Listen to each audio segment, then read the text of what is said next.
ನಮಸ್ಕಾರ. ಇದೀಗ ತಾನೇ ಬಂದ ರಾಜ್ಯದ ಮಾಹಿತಿಗಳು. ಶಾಲಾ ಕಾಲೇಜುಗಳಲ್ಲಿ ಮತ್ತೊಮ್ಮೆ ಹಿಜಾಬ್ಗೆ ಅವಕಾಶ ಕೊಟ್ಟ ಬೆನ್ನಲ್ಲೇ ಇನ್ನು ಮುಂದೆ ಶಾಲೆಯಲ್ಲಿ ಹಾಜರಾತಿ ವೇಳೆ ಎಸ್ ಸರ್ ಬದಲು ಜೈ ಶ್ರೀರಾಮ್ ಅಂತ ಹೇಳಿ ಎಂದು ವಿದ್ಯಾರ್ಥಿಗಳಿಗೆ ಶಾಸಕ ಯತ್ನಾಳ್ ಅವರು ಕರೆ ಕೊಟ್ಟಿದ್ದಾರೆ.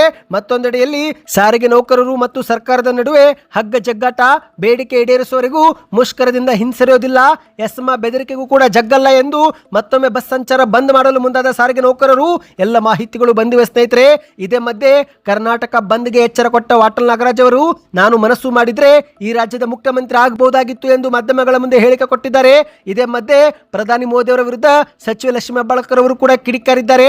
ಭಾರತದಲ್ಲಿ ಇಂತಹ ಪರಿಸ್ಥಿತಿ ಆಗೋದಕ್ಕೆ ಕಾರಣ ಯಾರು ಎಂದು ಪ್ರಶ್ನೆ ಮಾಡಿದ್ದಾರೆ. ಇದೇ ನಡುವೆ ಗೃಹಲಕ್ಷ್ಮಿ ಯೋಜನೆಯ ಬಾಕಿ ಜಮಾ ಬಗ್ಗೆ ಮುಖ್ಯವಾದ ಮಾಹಿತಿ ಕೊಟ್ಟಿದ್ದಾರೆ. ಎಲ್ಲ ಸುದ್ದಿ ನೋಡೋಣ. ಹೊಸ ನಿಯಮ ಜಾರಿಗೆ ತಂದ ಸರ್ಕಾರ 3ನೇ ಮಗುವಿಗೆ 30,000 ರೂಪಾಯಿ, 4ನೇ ಮಗುವಿಗೆ 40,000 ರೂಪಾಯಿ, ಜನಸಂಖ್ಯೆ ಹೆಚ್ಚಿಸಲು ಸಿಎಂ ಅವರಿಂದ ಬಂಪರ್ ಆಫರ್. ಎಲ್ಲ ಮಾಹಿತಿಗಳನ್ನು ಡೀಟೇಲ್ ಆಗಿ ನೋಡೋಣ. ಅದಕ್ಕೂ ಮೊದಲು ನೀವು ನಮ್ಮ ಚಾನಲ್ಗೆ ಮೊದಲು ಬಾರಿ ಭೇಟಿ ಕೊಡ್ತಾ ಇದ್ರೆ ದಯವಿಟ್ಟು ಸಬ್ಸ್ಕ್ರೈಬ್ ಆಗಿ, ಪಕ್ಕದಲ್ಲಿ ಕಾಣಿಸೋ ಗಂಟೆ ಕೂಡ ಒತ್ತಿ. ಇದರಿಂದ ನಾವು ಹಾಕುವಂತಹ ರಾಜ್ಯದ ಮುಖ್ಯವಾದ ಮಾಹಿತಿಗಳು ನಿಮಗೆ ಸಿಗುತ್ತವೆ. ವಿಡಿಯೋಗೆ ಲೈಕ್ ಮಾಡಿ ಮತ್ತು ವಿಡಿಯೋ ಪೂರ್ತಿಯಾಗಿ ನೋಡಿ. ಬನ್ನಿ ಸ್ನೇಹಿತರೆ, ಎಲ್ಲ ಮಾಹಿತಿಗಳನ್ನು ಡೀಟೇಲ್ ಆಗಿ ನೋಡೋಣ. ಈಗ ರಾಜ್ಯದ ಕಾಂಗ್ರೆಸ್ ಸರ್ಕಾರ 2022ರಲ್ಲಿ ಬಿಜೆಪಿ ಸರ್ಕಾರ ಹೊರಡಿಸಿದಂತ ಆದೇಶವನ್ನು ವಾಪಸ್ ಪಡೆದುಕೊಂಡಿದೆ. ಅಂದ್ರೆ ಶಾಲಾ ಕಾಲೇಜುಗಳಲ್ಲಿ ಮತ್ತೊಮ್ಮೆ ಹಿಜಾಬ್ಗೆ ಅವಕಾಶ ಮಾಡಿಕೊಟ್ಟಿದೆ. ಇದೇ ಬೆನ್ನಲ್ಲೇ ವಿಜಯಪುರದ ಶಾಸಕ ಬಸವನಗೌಡ ಯತ್ನಾಳ್ ಅವರು ಮಾತನಾಡಿ, ಇನ್ನು ಮುಂದೆ ಶಾಲೆಯಲ್ಲಿ ಹಾಜರಾತಿ ವೇಳೆ ಎಸ್ ಸರ್ ಬದಲು ಜೈ ಶ್ರೀರಾಮ್ ಅಂತ ಹೇಳುವಂತೆ ಸಲಹೆ ಕೊಟ್ಟಿದ್ದಾರೆ. ಹೌದು, ಇನ್ನು ಮುಂದೆ ರಾಜ್ಯದ ಶಾಲೆಗಳಲ್ಲಿ ಹಾಜರಾತಿ ವೇಳೆ ಹೆಸರು ಕೂಗಿದಾಗ ಎಸ್ ಸರ್ ಎನ್ನುವ ಬದಲು ಜೈ ಶ್ರೀರಾಮ್ ಅಂತ ಹೇಳಿ. ಅಷ್ಟು ಮಾತ್ರವಲ್ಲ, ಶಾಲೆಯ ಶಿಕ್ಷಕರಿಗೂ ಕೂಡ ನಮಸ್ಕರಿಸುವಾಗ ಜೈ ಶ್ರೀರಾಮ್ ಎಂದು ಹೇಳಿ ಎಂದು ವಿದ್ಯಾರ್ಥಿಗಳಿಗೆ ಬಸವನಗೌಡ ಪಾಟೀಲ್ ಯತ್ನಾಳ್ ಅವರು ಮನವಿ ಮಾಡಿದ್ದಾರೆ. ಶಿಕ್ಷಣ ಸಂಸ್ಥೆಗಳಲ್ಲಿ ಹಿಜಾಬ್ ಧರಿಸಲು ಮತ್ತೊಮ್ಮೆ ಅವಕಾಶ ಕೊಟ್ಟಿರುವ ಬೆನ್ನಲ್ಲೇ ರಾಜ್ಯ ಸರ್ಕಾರದ ವಿರುದ್ಧ ಶಾಸಕ ಯತ್ನಾಳ್ ಅವರು ವಾಗ್ದಾಳಿ ಮಾಡಿದ್ದಾರೆ. ಶೀಘ್ರವೇ ಜೂನ್ನಲ್ಲಿ ಶಾಲೆಗಳು ಆರಂಭವಾದ ಬಳಿಕ ಪ್ರತಿಯೊಬ್ಬರಿಗೂ ನಾವು ಕೇಸರಿ ಶಾಲು ವಿತರಣೆ ಮಾಡುತ್ತೇವೆ. ಕೇಸರಿ ಶಾಲು ಧರಿಸುವುದಕ್ಕೆ ನಿಷೇಧ ಹೇರಲು ಕಾಂಗ್ರೆಸ್ ಅವರಿಗೆ ಅಧಿಕಾರ ಕೊಟ್ಟವರು ಯಾರು ಎಂದು ಯತ್ನಾಳ್ ಅವರು ಪ್ರಶ್ನೆ ಮಾಡಿದ್ದಾರೆ. ಕೇಸರಿ ಶಾಲು ಹಾಕಲು ನಮಗೆ ಹಕ್ಕಿದೆ. ರಾಜ್ಯದ ಎಲ್ಲ ಹಿಂದೂಗಳಿಗೆ ನಾವು ಕರೆ ಕೊಡುತ್ತಿದ್ದೇವೆ. ಎಲ್ಲ ಪೋಷಕರು ತಮ್ಮ ಮಕ್ಕಳಿಗೆ ತಿಲಕ ಇಟ್ಟು ಕೇಸರಿ ಶಾಲು ಹಾಕಿನೇ ಶಾಲೆಗೆ ಕಳುಹಿಸಬೇಕು. ಇವರು ಹೇಗೆ ವಿರೋಧ ಮಾಡ್ತಾರೆ ನಾವು ನೋಡ್ತೇವೆ, ಹೇಗೆ ತಡಿತಾರೆ ನಾವು ನೋಡ್ತೇವೆ ಎಂದು ಮಾಧ್ಯಮಗಳ ಮುಂದೆ ಸವಾಲು ಹಾಕಿದ್ದಾರೆ. ಇನ್ನಿದೇ ನಡುವೆ ಪೆಟ್ರೋಲ್ ಮತ್ತು ಡೀಸೆಲ್ ಬೆಲೆಯಲ್ಲಿ ಪ್ರತಿ ಲೀಟರ್ಗೆ 3 ರೂಪಾಯಿ ಏರಿಕೆ ಮಾಡಿರುವ ಬಗ್ಗೆ ಕೇಳಿದಾಗ ಅದಕ್ಕೆ ಉತ್ತರ ಕೊಟ್ಟಂತ ಯತ್ನಾಳ್ ಅವರು, ಅಂತಾರಾಷ್ಟ್ರೀಯ ಮಟ್ಟದಲ್ಲೇ ಯುದ್ಧ ನಡೆಯುತ್ತಿರುವ ಕಾರಣಕ್ಕೆ ಅನಿವಾರ್ಯವಾಗಿ ಬೆಲೆ ಹೆಚ್ಚಳ ಮಾಡಲಾಗಿದೆ ಎಂದು ಬೆಲೆ ಏರಿಕೆ ಸಮರ್ಥಿಸಿಕೊಂಡಿದ್ದಾರೆ. ಇನ್ನಿದೇ ನಡುವೆ ಪ್ರಧಾನಿ ಮೋದಿ ಅವರ ಇಂಧನ ಬಳಕೆ ಕಡಿಮೆ ಮಾಡಿ ಎಂದಿರುವ ಬಗ್ಗೆ ಪ್ರತಿಕ್ರಿಯೆ ಕೊಟ್ಟಂತ ಯತ್ನಾಳ್ ಅವರು, ನಾನು ಕೂಡ ವೈಯಕ್ತಿಕವಾಗಿ ವಾಹನ ಬಳಕೆ ಕಡಿಮೆ ಮಾಡಿಕೊಳ್ಳುತ್ತೇನೆ. ಇನ್ನು ಎಲ್ಲಿಯವರೆಗೆ ಪ್ರಧಾನಿ ಮೋದಿ ಅವರು ಬಂಗಾರ ಖರೀದಿ ಮಾಡಬೇಡಿ ಅಂತಾರೋ ಅಲ್ಲಿಯವರೆಗೆ ನಾನು ಒಂದು ಗುಂಜಿ ಬಂಗಾರವೂ ಕೂಡ ಖರೀದಿ ಮಾಡೋದಿಲ್ಲ ಎಂದು ಪ್ರಧಾನಿ ಮೋದಿ ಅವರ ಹೇಳಿಕೆಗೆ ಬೆಂಬಲ ಸೂಚಿಸಿದ್ದಾರೆ. ಬನ್ನಿ ಸ್ನೇಹಿತರೆ, ಮತ್ತೊಂದು ಮಾಹಿತಿಗೆ ಹೋಗೋಣ.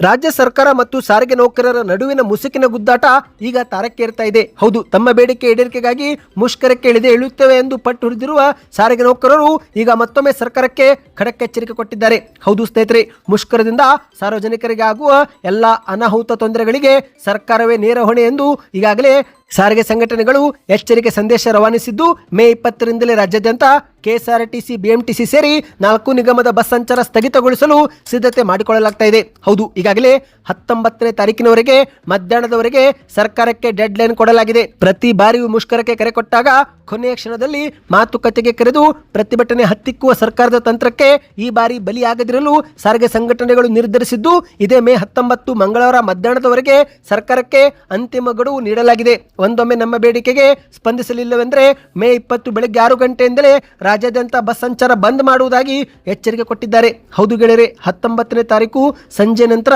ಸರ್ಕಾರ ಮಾತುಕತೆಗೆ ಆಹ್ವಾನಿಸಿದ್ರು ಕೂಡ ನಾವು ಹೋಗೋದಿಲ್ಲ. ಮಧ್ಯಾಹ್ನದ ಒಳಗೆ ನಮಗೆ ಸ್ಪಷ್ಟನೆ ಬರಬೇಕು. ಈಗಾಗಲೇ ರಾಜ್ಯದ ವಿವಿಧ ಜಿಲ್ಲೆಗಳಲ್ಲಿ ಸಮಾವೇಶ ಮೂಲಕ ನೌಕರರನ್ನು ಒಗ್ಗೂಡಿಸುತ್ತಿದ್ದೇವೆ. ಬಂದ್ ಯಶಸ್ವಿಗೊಳಿಸಲು ಸಂಪೂರ್ಣವಾಗಿ ನಾವು ರೆಡಿಯಾಗಿದ್ದೇವೆ ಎಂದು ಹೇಳಿಕೆ ಕೊಟ್ಟಿದ್ದಾರೆ. ಸರ್ಕಾರದ ಎಸ್ಮಾಗೂ ಕೂಡ ನಾವು ಬಗ್ಗೋದಿಲ್ಲ ಅಂದಿದ್ದಾರೆ. ಹೌದು ಸ್ನೇಹಿತರೆ, ಎಸ್ಮಾ ಕಾಯ್ದೆ ಜಾರಿಗೆ ಮಾಡಿದ್ರು ನಾವಂತರೂ ಬಸ್ ಸಂಚಾರ ಬಂದ್ ಮಾಡೇ ಮಾಡುತ್ತೇವೆ ಎಂದು ಎಚ್ಚರಿಕೆ ರವಾನಿಸಿದ್ದಾರೆ. ಒಟ್ಟಿನಲ್ಲಿ ಸ್ನೇಹಿತರೆ, ಎಲ್ಲಿಯವರೆಗೆ ಸಾರಿಗೆ ನೌಕರರ ಬೇಡಿಕೆ ಈಡೇರುವುದಿಲ್ಲೋ ಅಲ್ಲಿವರೆಗೆ ಈ ಬಾರಿ ಬಸ್ ಸಂಚಾರ ಸಮಸ್ಯೆ ಇರಲಿದೆ. ಹಾಗಾಗಿ ಬಸ್ ಪ್ರಯಾಣ ಮಾಡುವವರು ಬೇರೆ ಮಾರ್ಗವನ್ನ ಹುಡುಕಿಕೊಳ್ಳಬೇಕು. ಬನ್ನಿ ಮತ್ತೊಂದು ಮಾಹಿತಿಗೆ ಹೋಗೋಣ.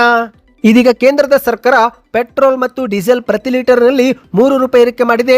ಇತ್ತೀಚೆಗೆ ವಾಣಿಜ್ಯ ಸಿಲಿಂಡರ್ ಬೆಲೆಯೂ ಕೂಡ 1,000 ರೂಪಾಯಿ ಏರಿಕೆ ಆಗಿದೆ. ಇದೇ ಒಂದು ಏರಿಕೆಯನ್ನ ಖಂಡಿಸಿ ಈಗ ಕನ್ನಡ ಚಳುವಳಿ ಹೋರಾಟಗಾರ ವಾಟಾಳ್ ನಾಗರಾಜ್ ಅವರು ಈಗ ಸರ್ಕಾರಕ್ಕೆ ಎಚ್ಚರಿಕೆ ರವಾನಿಸಿದ್ದಾರೆ. ಹೌದು ಸ್ನೇಹಿತರೆ, ಮಂಡ್ಯದಲ್ಲಿ ಎತ್ತಿನ ಗಾಡಿ ಮೆರವಣಿಗೆ ಮಾಡುವ ಮೂಲಕ ವಿನೂತನ ಪ್ರತಿಭಟನೆ ಮಾಡಲಾಗಿದೆ. ಮಂಡ್ಯ ಜಿಲ್ಲೆಯ ಸಿಲ್ವರ್ ಜುಬ್ಲಿ ಪಾರ್ಕ್ನಿಂದ ಸಂಜೆ ವೃತ್ತದವರೆಗೂ ಕಾರ್ಯಕರ್ತರೊಂದಿಗೆ ಎತ್ತಿನ ಗಾಡಿಯಲ್ಲಿ ಸಾಗಿದಂತ ವಾಟಾಳ್ ನಾಗರಾಜ್ ಅವರು ಕೇಂದ್ರ ಮತ್ತು ರಾಜ್ಯ ಸರ್ಕಾರದ ವಿರುದ್ಧ ಆಕ್ರೋಶ ಹೊರಗೆ ಹಾಕಿದ್ದಾರೆ.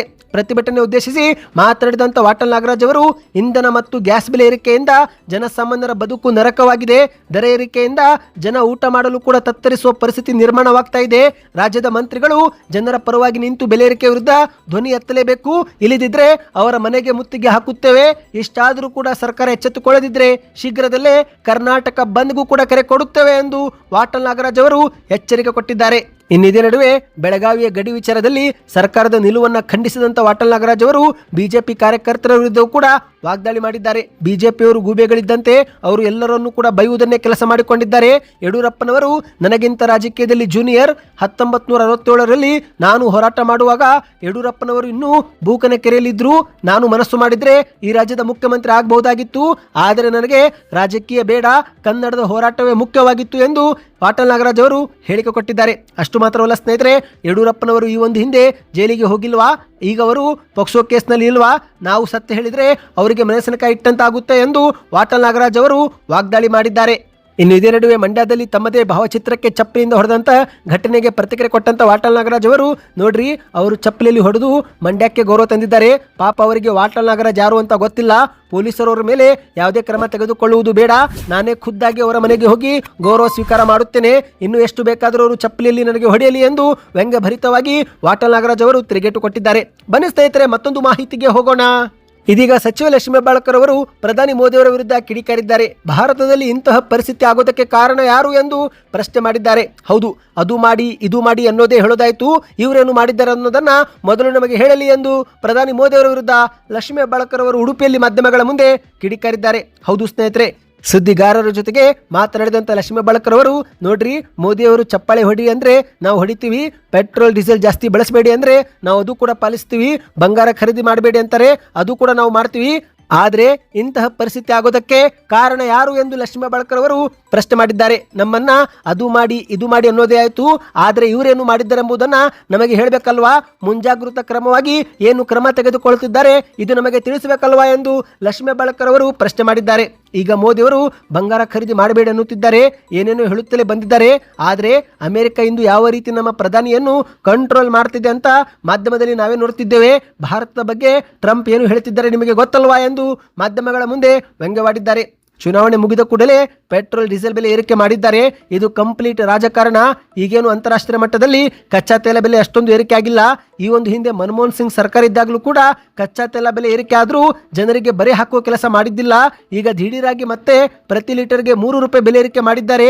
ಎಲ್ಲ ಹೊರೆ ಜನರ ಮೇಲೆ ಇವರು ಹಾಕ್ತಿದ್ದಾರೆ ಎಂದು ಲಕ್ಷ್ಮೀ ಹೆಬ್ಬಾಳ್ಕರ್ ಅವರು ಕಿಡಿಕಾರಿದ್ದಾರೆ. ಇನ್ನು ಇದೇ ವೇಳೆ ಮಾಧ್ಯಮದವರು ಗೃಹಲಕ್ಷ್ಮಿ ಯೋಜನೆ ಹಣ ಜಮೆ ಆಗುತ್ತಿಲ್ಲ ಎಂದು ಕೇಳಿದಾಗ ಅದಕ್ಕೆ ಉತ್ತರ ಕೊಟ್ಟಂತ ಲಕ್ಷ್ಮೀ ಹೆಬ್ಬಾಳ್ಕರ್ ಅವರು ಗೃಹಲಕ್ಷ್ಮಿ ಯೋಜನೆ ಹಣ ಬಿಡುಗಡೆಗೆ ಸರ್ಕಾರದ ಬಳಿ ಹಣದ ಕೊರತೆ ಇಲ್ಲ, ಆದರೆ ಕೆಲವು ಆಡಳಿತಾತ್ಮಕ ಕಾರಣದಿಂದ ವಿಳಂಬವಾಗಿತ್ತು. ಸಮಸ್ಯೆ ಬಗೆಹರಿದಿದ್ದು ಶೀಘ್ರವೇ 2 ತಿಂಗಳ ಕಂತು ಜಮೆ ಆಗಲಿದೆ. 4 ರಿಂದ 5 ದಿನದಲ್ಲಿ ಮಾರ್ಚ್ ತಿಂಗಳ ಕಂತು, 8 ರಿಂದ 10 ದಿನದಲ್ಲಿ ಏಪ್ರಿಲ್ ತಿಂಗಳ ಕಂತು ನೇರವಾಗಿ ಫಲಾನುಭವಿಗಳ ಬ್ಯಾಂಕ್ ಖಾತೆಗೆ ಜಮೆ ಆಗುತ್ತೆ ಎಂದು ಲಕ್ಷ್ಮೀ ಹೆಬ್ಬಾಳ್ಕರ್ ಅವರು ಉತ್ತರ ಕೊಟ್ಟಿದ್ದಾರೆ. ಅಂದ್ರೆ ಸ್ನೇಹಿತರೆ, ಮೇ ತಿಂಗಳು ಮುಗಿದರೊಳಗೆ 4,000 ರೂಪಾಯಿ ಜಮೆ ಮಾಡುವ ಭರವಸೆಯನ್ನು ಲಕ್ಷ್ಮೀ ಹೆಬ್ಬಾಳ್ಕರ್ ಅವರು ನೀಡಿದ್ದಾರೆ. ನಿಮ್ಮ ಬ್ಯಾಂಕ್ ಖಾತೆಗೂ ಗೃಹಲಕ್ಷ್ಮಿ ಯೋಜನೆ ಹಣ ಜಮೆ ಆಗ್ತಾ ಇದೆಯಾ? ಜಮೆ ಆಗುತ್ತಿದ್ರೆ ಜನವರಿಯಿಂದ ಇಲ್ಲಿಯವರೆಗೆ ಎಷ್ಟು ಕಂತು ನಿಮ್ಮ ಬ್ಯಾಂಕ್ ಖಾತೆಗೆ ಬಂದಿದೆ? ಪ್ರತಿಯೊಬ್ಬರು ಕಮೆಂಟ್ ಮಾಡಿ, ಇದರಿಂದ ಒಂದು ಉತ್ತಮ ಫೀಡ್ಬ್ಯಾಕ್ ಸಿಗುತ್ತೆ. ಬನ್ನಿ ಸ್ನೇಹಿತರೆ, ಕೊನೆಯ ಮಾಹಿತಿಗೆ ಹೋಗೋಣ. ಇದೀಗ ಜನಸಂಖ್ಯೆ ಹೆಚ್ಚಿಸಲು ಮುಖ್ಯಮಂತ್ರಿಯವರು ಬಂಪರ್ ಆಫರ್ ಘೋಷಣೆ ಮಾಡಿದ್ದಾರೆ.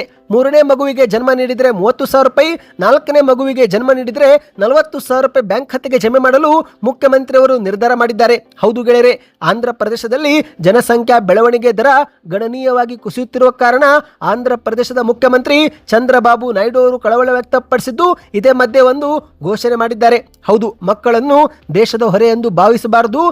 ಅವರೇ ದೇಶದ ನಿಜವಾದ ಆಸ್ತಿ. ಹಾಗಾಗಿ ಮುಂಬರುವ ದಿನಗಳಲ್ಲಿ 3 ಮತ್ತು 4ನೇ ಮಗುವಿಗೆ ಜನ್ಮ ನೀಡುವ ಕುಟುಂಬಕ್ಕೆ ಆರ್ಥಿಕ ನೆರವು ಕೊಡುತ್ತೇವೆ ಎಂದು ಚಂದ್ರಬಾಬು ನಾಯ್ಡು ಅವರು ಘೋಷಣೆ ಮಾಡಿದ್ದಾರೆ. ಹೌದು, ದೇಶದ ಭವಿಷ್ಯ ಯುವ ಪೀಳಿಗೆ ಮೇಲಿದೆ. ಸದ್ಯ ಜನಸಂಖ್ಯಾ ಬೆಳವಣಿಗೆ ದರ ತೀವ್ರವಾಗಿ ಕುಸಿಯುತ್ತಿರುವುದು ಆತಂಕಕಾರಿ ಬೆಳವಣಿಗೆ ಆಗಿದೆ.